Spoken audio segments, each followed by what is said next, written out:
بسم اللہ الرحمن الرحیم۔ السلام علیکم ورحمۃ اللہ وبرکاتہ۔ محترم دوستو، الحمدللہ کئی دنوں کی کوشش اور محنت کے بعد آج سے انشاءاللہ تعالی قرآن کریم کی تفسیر کا سلسلہ شروع کرنے جا رہا ہوں۔ آپ تمام حضرات سے دعا کی گزارش ہے کہ اللہ تبارک و تعالی اس کے فائدے کو عام فرماوے اور ہر قسم کی سہولت نصیب فرماوے، اس لیے کہ آج کل لوگ سوشل میڈیا کا کثرت کے ساتھ استعمال کرتے ہیں۔ ضروری اور غیر ضروری ہر طرح جو ہے لوگ استعمال کرتے ہیں۔ اگر اسی چیز کو دین کے سیکھنے میں، قرآن کریم کو سمجھنے میں، رسول اللہ صلی اللہ علیہ وسلم کی سیرت کو جاننے میں اگر کرے تو بہت ہی زیادہ ثواب کی چیز ہو، اور ان کے علم کے اندر اضافہ ہو اور ان کے ایمان کے اندر بڑھوتری ہو۔ بس اسی نیت سے یہ سلسلہ تفسیر کا اور انشاءاللہ تعالی آئندہ چل کر سیرت النبی صلی اللہ علیہ وسلم کا اور مسائل کا بھی انشاءاللہ سلسلہ شروع کریں گے۔ یہ آج پہلا موقع ہے کہ قرآن کریم کی تفسیر کا سلسلہ شروع کرنے جا رہا ہوں۔ اللہ تبارک و تعالیٰ کی بارگاہ میں دعا ہے کہ اللہ تعالیٰ اس کو قبول فرماوے اور ہم تمام کے لیے یہ خیر و برکت کا اور آخرت کے اندر اپنی رضا اور خوشنودی کا ذریعہ اور سبب بناوے۔ یہ جو قرآن کریم کی تفسیر ہے، اس قرآن کریم کی تفسیر کی کچھ خصوصیت ہے، اور ان میں سے یہ ہے کہ یہ تفسیر پی پی ٹی کے ساتھ انشاءاللہ تعالی چلے گی۔ پی پی ٹی کا مطلب یہ ہے کہ قرآن کریم کی جو آیتیں ہیں ان آیت کا مختصر ترجمہ، مختصر پوائنٹس اردو کے اندر آپ کو موبائل کی اسکرین کے اوپر، اور اگر لیپ ٹاپ وغیرہ کے اندر دیکھتے ہو تو اس کی اسکرین کے اوپر آپ کو نظر آئے گا، اور اردو پڑھنے والے جاننے والے بھی اس کو پڑھ سکیں گے۔ اور اس لیے کہ بہت ساری چیزیں ایسی ہوتی ہیں کہ جو دیکھنے سے یاد رہتی ہے، ذہن میں بیٹھ جاتی ہے، اسی لیے پی پی ٹی کے ساتھ انشاءاللہ تعالی یہ شروع کرنے کے لیے جا رہا ہوں۔ دوسری خصوصیت یہ ہے کہ جیسا کہ ہم سورہ یوسف کی تفسیر شروع کرنے کے لیے جا رہے ہیں، تو سورہ یوسف جو نازل ہوئی وہ حضرت یوسف، حضرت یعقوب اور ان کے بیٹوں کے واقعے کے اندر نازل ہوئی۔ تو یہ جو واقعہ کہاں پیش آیا؟ تو وہ کنعان کے اندر پیش آیا۔ تو کنعان آج کون سے ملک کا شہر ہے اور اس کو کیا کہا جاتا ہے، اور اس کے فوٹوز وغیرہ کیا ہے، تو وہ بھی انشاءاللہ تعالی اس تفسیر کے آخر کے اندر میں آپ کو بتاؤں گا کہ فلسطین، کنعان، یہ ساری چیزیں کیا ہے، وہ ساری چیزیں انشاءاللہ وہ آخر کے اندر میں بتاؤں گا، اور ایک ایک لفظ کی تفسیر الگ الگ انشاءاللہ اس کے ذریعے سے معلوم ہوگی، تاکہ لوگوں کو اچھی طرح سے قرآن کریم کی تفسیر معلوم ہو۔ تو چلیے ہم آج قرآن کریم کی تفسیر شروع کر رہے ہیں، اور سورہ یوسف کی تفسیر ہوگی، اور آج سورہ یوسف کی 1 سے 3 آیتوں کی تفسیر ہوگی۔ تو وہ سورت کی آیتیں جو 1 سے 3 ہے اس کی تلاوت، اور اس کی تلاوت کے بعد انشاءاللہ تعالی تفسیر کا سلسلہ شروع ہو رہا ہے۔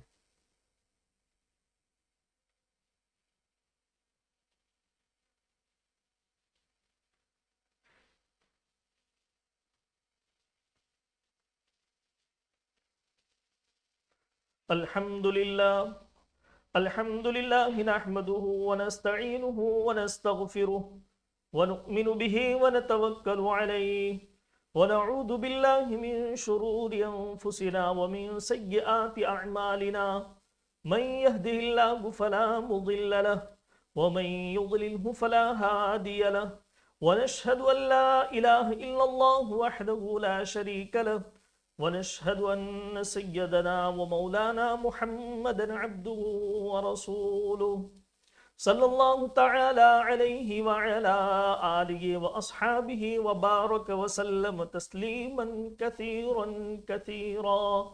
أما بعد فأعوذ بالله من الشيطان الرجيم. بسم الله الرحمن الرحيم. ألف لام را تلك آيات الكتاب المبين إنا أنزلناه قرآنا عربيا لعلكم تعقلون. نحن نقص عليك أحسن القصص بما أوحينا إليك هذا القرآن وَإِن كُنتَ مِن قَبْلِهِ لَمِنَ الْغَافِلِينَ. صدق اللہ العظیم. یہ سورہ یوسف کی شروع کی 3 آیتیں ہیں، اس کی تلاوت میں نے کی. اب اس کی مختصر تفسیر ہم جانتے ہیں. سب سے پہلے آج کی تفسیر کے اندر ہم کیا سننے والے ہیں؟ آج کی تفسیر کے اندر سورہ یوسف کا تعارف، یعنی سورہ یوسف کی پہچان اور شان نزول، یعنی سورہ یوسف کو اللہ تبارک و تعالی نے کیوں نازل فرمایا، اس کی وجہ، اور پھر بعد میں الف لام را اس کی تفسیر، اور کتاب مبین کی تفسیر، اور قرآن کریم کو اللہ تبارک و تعالی نے عربی میں نازل فرمایا تو اس کی وجہ، لعلکم تعقلون اللہ تعالیٰ نے فرمایا تو اس کی تفسیر. اور اسی طرح اس واقعے کو، یعنی حضرت یوسف علیہ السلام کے واقعے کو اللہ تبارک و تعالیٰ نے احسن القصص، یعنی بہترین قصہ، قصوں میں سب سے بہتر قصہ اللہ تعالیٰ نے فرمایا. تو اس کی کیا وجہ ہے؟ اور پھر آخر کے اندر وَإِن كُنْتَ لَمِنَ الْغَافِلِينَ کی وضاحت، یعنی آپ صلی اللہ علیہ وسلم کو فرمایا گیا کہ آپ اس سے پہلے بے خبر تھے، تو اس کی تفسیر. تو چلیے آج ہم سب سے پہلے سورہ یوسف کا تعارف دیکھتے ہیں. یہ سورہ یوسف ہے کیا؟ سورہ یوسف یہ قرآن کریم کی واحد یعنی اکیلی ایک ایسی صورت ہے کہ جس صورت کے اندر اللہ تبارک و تعالیٰ نے حضرت یوسف علیہ السلام کے قصے کو شروع سے لے کر اخیر تک مکمل بیان فرمایا. ورنہ قرآن کریم کے اندر جتنے بھی انبیاء علیہم السلام کے واقعات آئے اللہ تعالیٰ نے بیان فرمائے، اس میں کوئی واقعہ اس طرح اللہ تعالیٰ نے بیان نہیں فرمایا، بلکہ ٹکڑے ٹکڑے بیان ہوئے کہ آدھا واقعہ اس پارے میں ہے تو آدھا واقعہ دوسرے پارے میں ہے،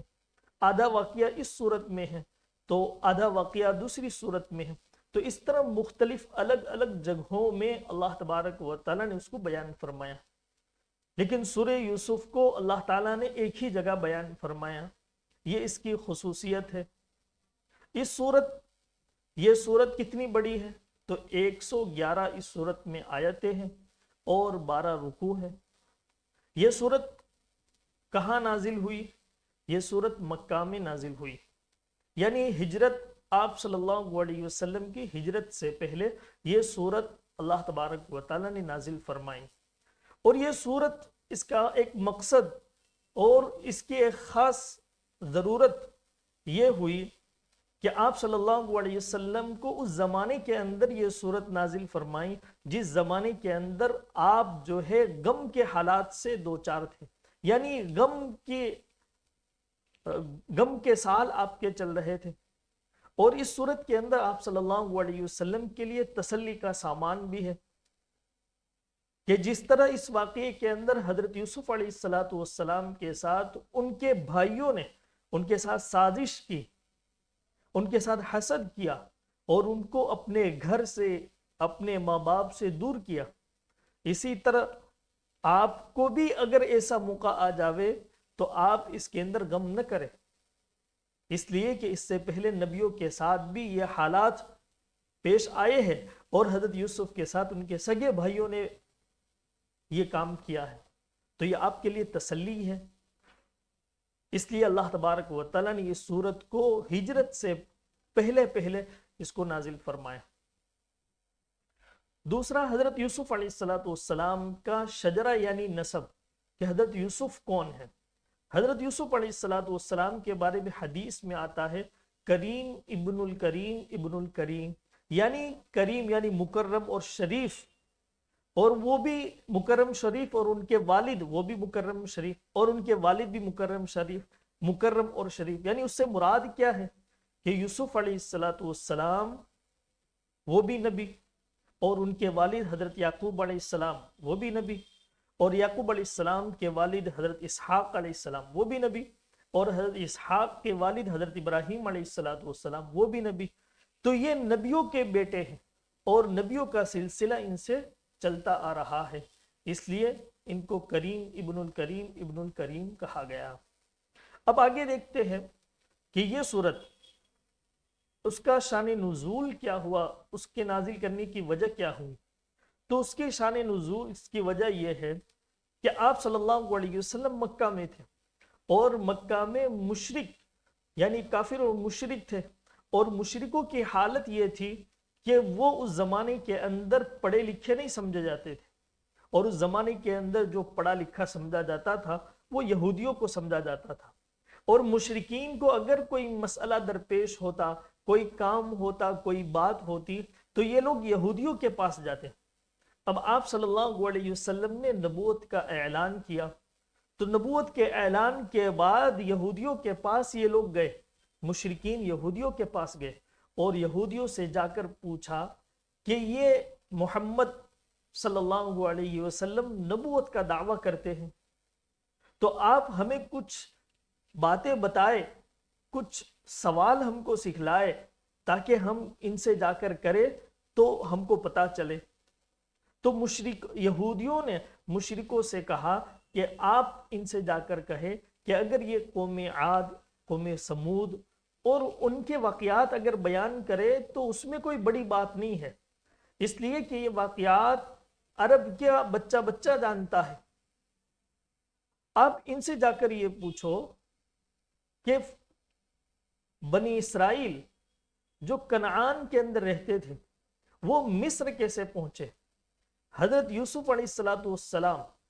اور ان کے بھائیوں کا کیا واقعہ ہوا۔ تو چونکہ یہ واقعہ مکہ کے اندر مشہور نہیں تھا، اور یہودیوں کو یہ بات تھی کہ اس واقعے کا علم آپ صلی اللہ علیہ وسلم کو بھی نہیں ہوگا، اور یہ اس کا جواب نہیں دے سکیں گے،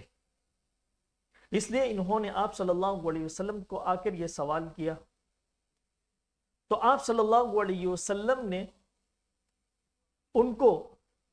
تو اس کے اوپر اللہ تبارک و تعالیٰ نے پوری سورہ یوسف نازل فرمائی، اور پوری سورت کو نازل فرما کر ان مشرکوں کے سوال کا منہ بولا جواب، یعنی جو ثبوت وہ مانگتے تھے آپ صلی اللہ علیہ وسلم کے نبی ہونے کا، وہ پورا جواب اللہ تبارک و تعالیٰ نے اس سورت کے اندر دیا، اور وہ واقعہ اللہ تعالیٰ نے ہو بہو بالکل درست، اور کوئی بھی ایسی چیز کہ جس کے اوپر یہودی انگلی اٹھا سکے یا اس کو غلط کہہ سکے، ایسی کوئی بات نہیں بیان فرمائی، ساری کی ساری حق اور درست باتیں بیان فرمائیں۔ تو یہ ان کا منہ بولا جو ہے منہ مانگا جواب تھا، تو اس جواب کو سن کر مشرکوں کو آپ صلی اللہ علیہ وسلم کی نبوت کے اوپر یقین ہو جانا چاہیے، اس لیے کہ آپ امی تھے، آپ پڑھے لکھے نہیں تھے، اور یہودی بھی جانتے تھے کہ آپ پڑھے لکھے نہیں ہیں، اور آپ نے یہ بات کبھی بھی کسی سے نہیں پڑھی، اس لیے آپ یہ جواب نہیں دے سکیں گے۔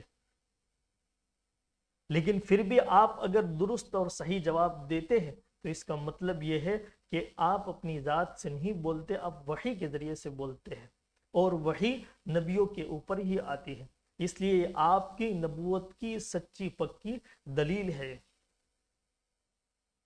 اس لیے اللہ تبارک و تعالیٰ نے یہ سورہ یوسف کو نازل فرمایا۔ اب سورہ یوسف کی جو ابتدا ہے وہ الف لام را سے ہے۔ آپ نے کئی ساری صورتوں کے اندر یہ حروف دیکھے ہوں گے۔ تقریباً قرآن کریم کی 29 صورتیں ایسی ہیں کہ جن کے آگے اس قسم کے حروف لکھے ہوئے ہیں، اور ان حروف کو الگ الگ پڑھا جاتا ہے،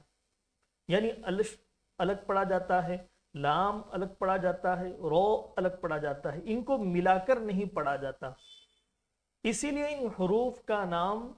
عربی میں حروف مقطعات ہے، یعنی ٹکڑے ٹکڑے حروف، کہ جن حروف کو ٹکڑے ٹکڑے کر کے پڑھا جاتا ہے، اس لیے ان حروف کو حروف مقطعات کہتے ہیں۔ اب ان حروف کو نازل کرنے کی کیا وجہ ہے؟ کیا الف لام را، کیا اس کا کوئی معنی بھی ہے، کوئی مطلب بھی ہے؟ تو سب سے پہلی چیز، ایسے جتنے بھی حروف ہیں ان تمام حروف کا معنی اور مطلب اللہ کے سوا کوئی نہیں جانتا کہ اس کا کیا معنی ہے، کیا مطلب ہے، اللہ تبارک و تعالیٰ نے کیوں نازل فرمایا۔ اور بعض علماء فرماتے ہیں کہ اس کا مقصد اللہ اور اس کے رسول صلی اللہ علیہ وسلم کے درمیان میں ایک راز کی بات ہے جو اللہ تعالیٰ صرف اپنے رسول کو دینا چاہتے ہیں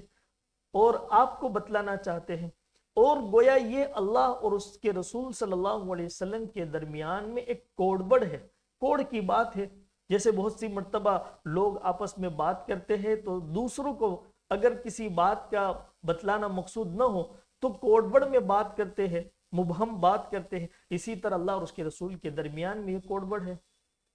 اسی طرح بعض علماء فرماتے ہیں کہ یہ توجہ دلانے کے لیے لوگوں کو،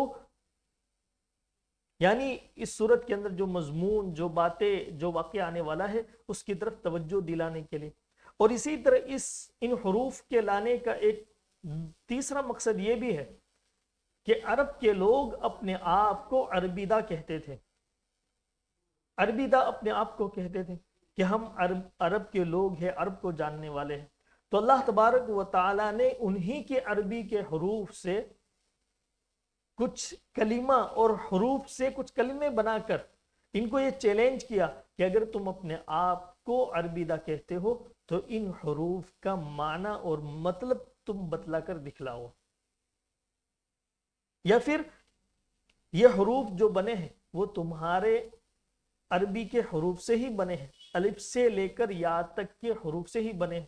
تو تم اس جیسا کلام، اس ٹکڑے جیسا کلام، اس ٹکڑے جیسی بات تم بنا کر لاؤ۔ اگر تم اپنے آپ کو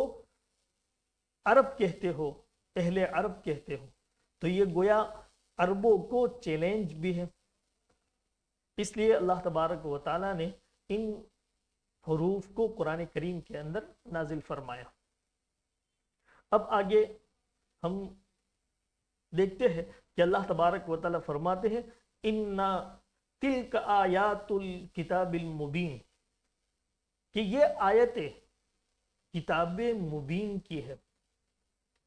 یہ جو آئندہ چل کر جو واقعات، جو باتیں، جو آیتیں آنے والی ہیں وہ کتاب مبین کی ہے۔ کتاب مبین کس کو کہتے ہیں؟ مبین کے معنی کھولنے والی، واضح کرنے والی، روشن کرنے والی اور کھول کھول کر بیان کرنے والی۔ اس لیے کہ قرآن کریم کے اندر جتنے بھی احکام، جتنی بھی باتیں، حلال اور حرام، صحیح اور غلط، ان تمام چیزوں کو اللہ تبارک و تعالیٰ نے بالکل کھول کھول کر بیان فرمایا۔ کوئی ایسی چیز قرآن کریم کے اندر نہیں ہے کہ جس کے بارے کے اندر، اور کوئی بھی دنیا کی کوئی ایسی چیز نہیں ہے کہ جس کو قرآن کریم نے اس کے صحیح غلط یا حلال اور حرام ہونے کو نہ بتلایا ہو۔ ایسے اصول، ضابطے اور قانون اللہ تعالیٰ نے بیان فرما دیے کہ جس سے ہر چیز بالکل واضح ہو جاتی ہے۔ اسی طرح قرآن کریم کو کتاب مبین اس لیے بھی کہا جاتا ہے، اور اس صورت کے اندر بھی اس کو کتاب مبین اس لیے کہا گیا کہ یہودیوں نے جو سوال کیا تھا، ان یہودیوں کے سوال کے اوپر اللہ تبارک و تعالیٰ نے بالکل کھول کر حضرت یوسف علیہ السلام کے واقعے کو بیان فرمایا تاکہ یہودیوں کا دماغ کھول دے۔ اور ان کو اس بات کا پتہ چل جاوے کہ یہ محمد صلی اللہ علیہ وسلم جنہوں نے نبی کا دعویٰ کیا ہے وہ بالکل پکے اور سچے نبی ہیں، تو یہ بات ان کو کھلے طور پر معلوم ہو جائے،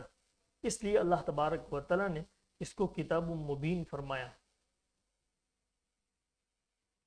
اور اس لیے بھی کہ یہ واقعہ اتنی تفصیل کے ساتھ اور سچائی کے ساتھ اللہ تعالیٰ نے بیان فرمایا کہ جس کو مانے بغیر، تسلیم کیے بغیر کوئی چارہ نہیں، اس لیے اس کو کتاب مبین کہا گیا۔ پھر آگے اللہ تبارک و تعالیٰ فرماتے ہیں اِنَّا أَنزَلْنَاهُ قُرْآنًا عَرَبِيًّا لَعَلَّكُمْ تَعْقِلُونَ، قرآنًا عربیہ، کہ ہم نے اس قرآن کو جو اتارا ہے وہ عربی زبان میں اتارا ہے۔ عربی زبان میں اتارنے کا مقصد اور اس کی وجہ یہ ہے کہ سب سے پہلے جو قرآن کریم اترا ہے وہ عربوں کے اوپر اترا ہے۔ آپ صلی اللہ علیہ وسلم عربی، اور آپ جہاں پیدا ہوئے تو وہاں کے لوگ عربی تھے، اس لیے اللہ تبارک و تعالیٰ نے اس کو عربی زبان کے اندر اتارا۔ اور جب کسی کی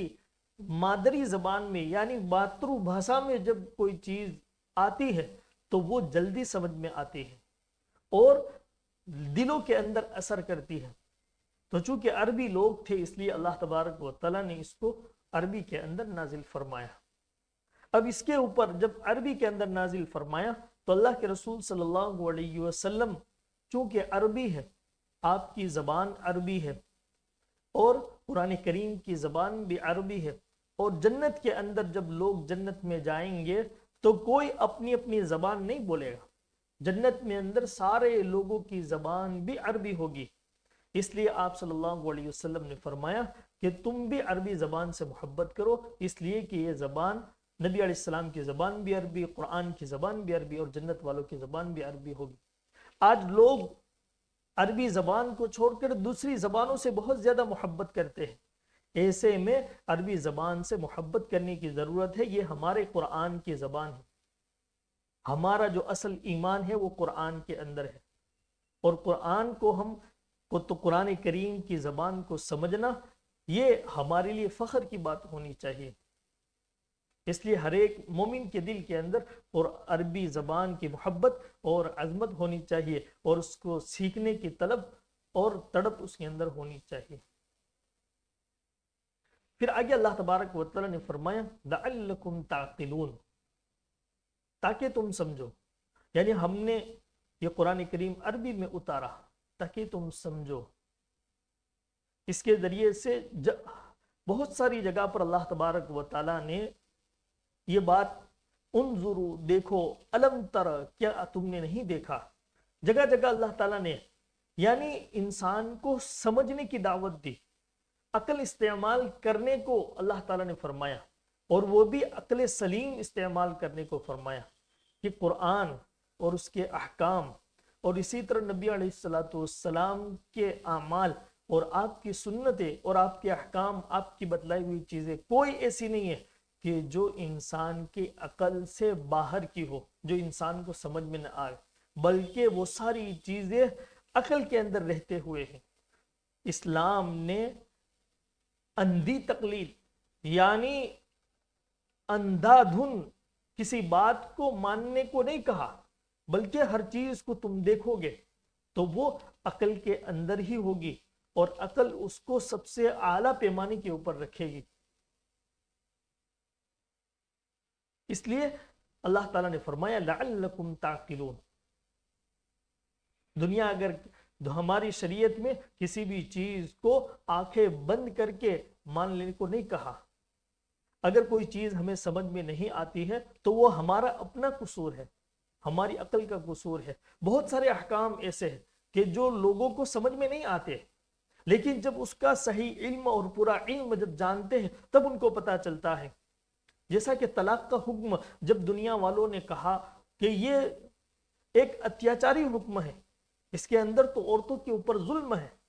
لیکن جب مسلمانوں نے اس طلاق کے حکم کو جانا تب پتہ چلا کہ یہ تو ایسا فطری دین اللہ تعالیٰ نے ہم کو عطا فرمایا کہ ہر انسان اگر اس کے مطابق زندگی گزارے گا تو ہر ایک کی زندگی عافیت اور سکون کے ساتھ کیا کرے گی، گزرے گی۔ تو ہمیں اندھی تقلید کا حکم نہیں دیا، بلکہ ہر بات کو سوچو سمجھو اور پرکھو۔ اسی لیے اللہ تعالیٰ نے بہت ساری جگہ پر فرمایا کہ تم غور کرو، دیکھو اللہ کی نشانیوں کو، دیکھو اللہ کی قدرت کی چیزوں کو دیکھو اور پرکھو، تاکہ تم کو یہ ساری چیزیں کیا کرے سمجھ میں آوے۔ تو ہماری شریعت بالکل عقل کے دائرے کے اندر اور ہر چیز کو سوچ سمجھ کر کرنے کا حکم کرتی ہے۔ پھر آگے اللہ تبارک و تعالی نے فرمایا نحن نقص علیک احسن القصص، کہ ہم آپ کے سامنے بہترین قصہ بیان فرماتے ہیں، بہترین قصہ بیان کرتے ہیں۔ تو یہ قصے کو اللہ تعالیٰ بہترین قصہ فرماتے ہیں۔ اس واقعے کو اللہ تبارک و تعالیٰ نے بہترین قصہ بیان فرمایا، اس لیے کہ یہ واقعہ ایک تو پورا کا پورا ایک ہی جگہ اللہ تبارک و تعالیٰ نے نازل فرمایا، دوسرا اس واقعے کے اندر بہت ہی زیادہ عبرت کی، نصیحت کی اور سبق کی باتیں ہیں، اور اسی طرح اس واقعے کے اندر ہر قسم کی زندگی کا نمونہ ہے، دین کا، دنیا کا، اس کے اندر سیاست یعنی راج کار اور معیشت یعنی روزگار کا، اور اسی طرح اس کے اندر ہر قسم کی غریبی کا، امیری کا، عزت اور ذلت کا، صبر اور شکر کا، صبر اور سازش کا، اور اسی طرح اس میں فرشتے، جنات، انسان اور جانور، ان تمام کا ذکر اور ان تمام کی باتیں، اور اس کے اندر جیل کی زندگی بھی ہے اور شاہی زندگی بھی ہے، اس کے اندر حسن اور عشق بھی ہے، اس کے اندر مکر و فریب بھی ہے، اور اس کے اندر ہر قسم کی عصمت اور عفت، پاک دامنی بھی ہے، اس میں خواب کی زندگی بھی ہے اور اس میں اصل زندگی بھی ہے۔ تو ہر اعتبار سے زندگی کے جتنے نمونے ہوتے ہیں وہ تمام نمونوں کو اللہ تبارک و تعالی نے اس واقعے کے اندر بیان فرمائے۔ تو انشاءاللہ جب ہم یہ واقعہ سنتے رہیں گے تو جس موقع کا، جس تعلق سے کوئی نصیحت اور عبرت کی بات ہوگی اور حکمت کی بات ہوگی تو ان ساری چیزوں کو ہم انشاءاللہ سیکھتے چلیں گے۔ اسی لیے یہ واقعہ بہت ہی زیادہ عبرت ناک واقعہ ہے، نصیحت آموز واقعہ ہے، کہ اس سے بہت زیادہ نصیحت اور عبرت کی باتیں جو ہے ملتی ہیں۔ اس لیے اللہ تبارک و تعالیٰ نے اس واقعے کو احسن القصص فرمایا کہ یہ قصوں میں جب اللہ تعالیٰ اس کو بہترین قصہ بیان فرماوے تو اس واقعے کی کتنی شان اعلیٰ اور برتر ہوگی اور اس میں کتنی حکمت اور نصیحت کی باتیں ہوگی۔ تو بہرحال اس واقعے کو انشاءاللہ آئندہ چل کر ہم اس کی ساری حکمت، اس کی باتیں انشاءاللہ سنتے رہیں گے۔ پھر آگے اللہ تبارک و تعالیٰ فرماتے ہیں وَإِن كُنْتَ مِن قَبْلِهِ لَمِنَ الْغَافِلِينَ، اور آپ اس سے پہلے بے خبر لوگوں میں سے تھے، یعنی آپ صلی اللہ علیہ وسلم امی تھے، آپ کو کسی بات کا علم نہیں تھا۔ امی کا مطلب آپ نے کبھی کسی سے کوئی بات نہیں پڑھی، آپ لکھنا پڑھنا جانتے نہیں تھے، آپ کبھی کوئی بات نہ لکھ سکتے تھے، نہ لکھی ہوئی کوئی چیز آپ پڑھ سکتے تھے، اور نہیں آپ صلی اللہ علیہ وسلم نے کسی انسان کے پاس جا کر کوئی چیز منہ زبانی سیکھی، آپ بالکل بھی پڑھے لکھے نہیں تھے۔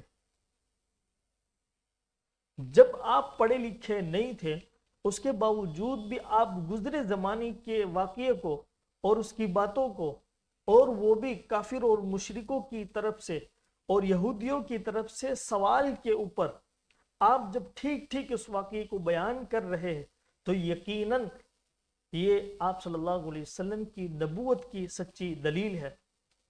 اور آپ اس سے بے خبر تھے، اور پھر اللہ تبارک و تعالیٰ نے آپ کو جو ہے ان تمام واقعے سے جو ہے باخبر کیا، تب جا کے آپ صلی اللہ علیہ وسلم کو جو ہے اس واقعے کی تفصیلات کا جو ہے علم ہوا۔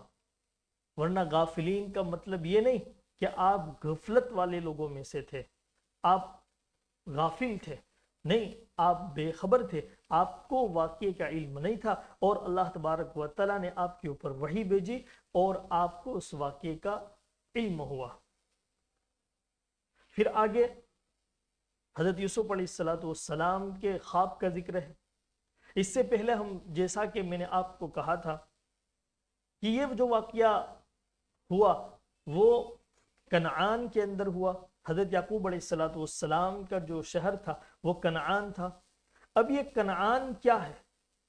کنعان کون سے علاقوں کو کہتے ہیں؟ آج کل کس ملک کے اندر کنعان ہے؟ تو وہ ساری چیزیں انشاءاللہ تعالی ہم کیا کرتے ہیں، دیکھتے ہیں۔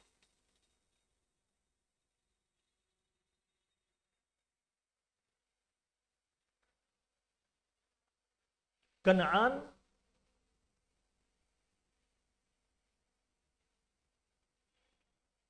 کنعان کیا ہے؟ موجودہ دور کا کنعان دراصل فلسطین ہے۔ یعنی کنعان جو کہا جاتا ہے وہ آج کے زمانے کے اندر فلسطین جس کو کہا جاتا ہے وہی اس زمانے کا کنعان ہے۔ اور آج کل جو، جیسا کہ یہاں پر لکھا ہوا آپ پڑھ رہے ہوں گے، تاریخ کا کنعان دراصل آج کا تاریخی فلسطین ہے۔ یہ جو فلسطین آج کل جو لڑائی چل رہی ہے اور کئی ہزار جو ہے بچوں کو اور مردوں کو اور عورتوں کو میزائلوں کے ذریعے سے اور بموں کے ذریعے سے جو ہے ان کو شہید کر دیا گیا، وہی فلسطین۔ اور اسی فلسطین کا ایک علاقہ جس کو ویسٹ بینک کے نام سے وہاں پر مشہور ہے، تو ویسٹ بینک کا جو علاقہ ہے اسی علاقے کو جو پرانے زمانے کا جو ہے کنعان کہا جاتا ہے۔ تو موجودہ جو فلسطین ہے وہی کیا ہے، کنعان، اور اس کا ویسٹ بینک کا علاقہ وہ کنعان کہلاتا ہے۔ کنعان کی جو زمین ہے وہ بابرکت زمین ہے، اس لیے کہ اللہ تبارک و تعالیٰ نے اس زمین کے بارے میں جگہ جگہ قرآن کریم کے اندر بیان فرمایا کہ ہم نے اس زمین کے اندر برکت عطا فرمائی۔ یہ فلسطین اور اسی طرح شام اور مصر، یہ جو علاقے ہیں ان علاقوں کے بارے میں چونکہ بہت سارے نبی وہاں پر آئے،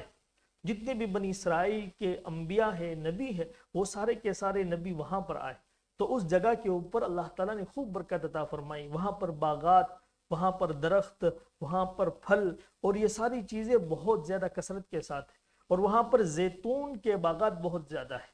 اور آج بھی یہ جگہ ہری بھری اور ہریالی والی ہے۔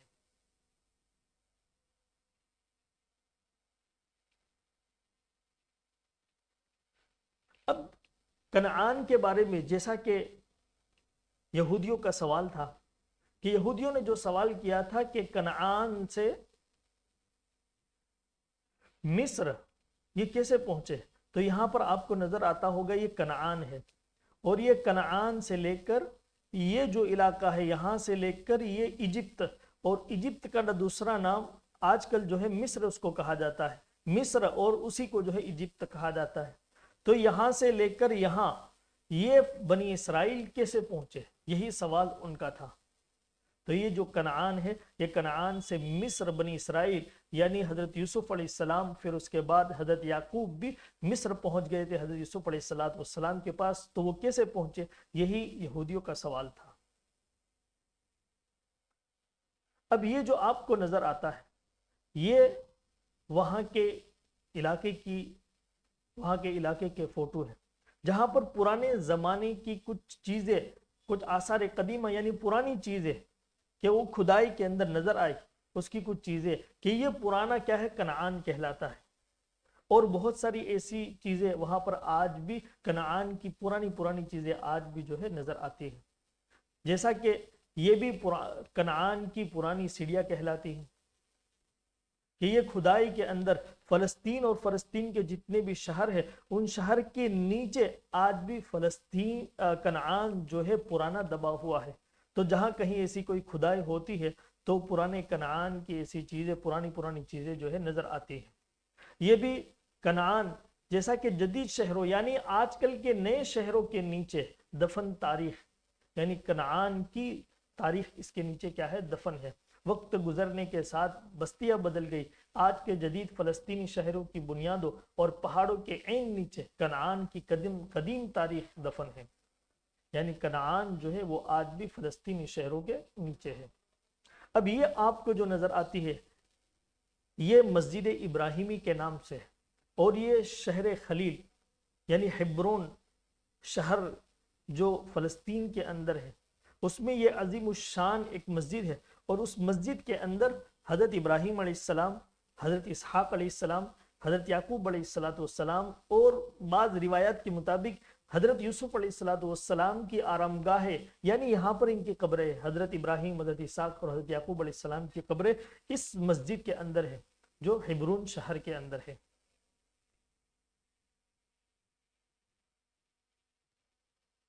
تو یہ تھی فلسطین کی مختصر سی تاریخ، مختصر سی باتیں کہ جن کو دیکھ کر آج بھی کہ یہ کتنی خوبصورت اور کتنی بابرکت جگہ ہے، اور اللہ تعالیٰ نے اس کو قرآن کریم کے اندر بارہا اس کی بابرکت ہونے کو اللہ تعالیٰ نے جو ہے بیان فرمایا ہے. یہ جو نقشہ ہے یہ نقشہ حضرت ابراہیم علیہ السلام کے عراق سے کنعان آنے کا ہے. حضرت ابراہیم علیہ السلام عراق میں تھے، پھر عراق سے کنعان آئے، پھر کنعان سے حضرت یعقوب علیہ السلام اور ان کے بیٹے مصر جو ہے پہنچے. تو یہ واقعہ حضرت یعقوب، حضرت یوسف علیہ السلام کا بڑا عبرت اور نصیحت والا واقعہ ہے. تو اس قسم کی جو بھی چیزیں ہیں کہ تاریخی چیزیں جو آج کل نظر آتی ہیں، جیسا کہ حضرت یوسف علیہ السلام کا کنواں وغیرہ، تو وہ آج کل کون سے کنویں کو کہا جاتا ہے؟ جب وہ موقع آئے گا تو انشاءاللہ تعالی وہ کنویں کے فوٹو، وہ کنویں کی تصویریں اور اس قسم کی جو بھی چیزیں انشاءاللہ آج کل کہی جاتی ہوگی اور تفسیر کے تعلق سے ہوگی، وہ انشاءاللہ تعالی میں آپ کو کیا کروں گا، بتاتا رہوں گا. اور آئندہ تفسیر کے اندر انشاءاللہ تعالی حضرت یوسف علیہ السلام کا خواب اور پھر اس کے اندر جو اللہ تعالی نے بیان فرمائے اس کی تفسیر انشاءاللہ تعالی سنیں گے. آمین. وآخر دعوانا ان الحمد للہ رب العالمین.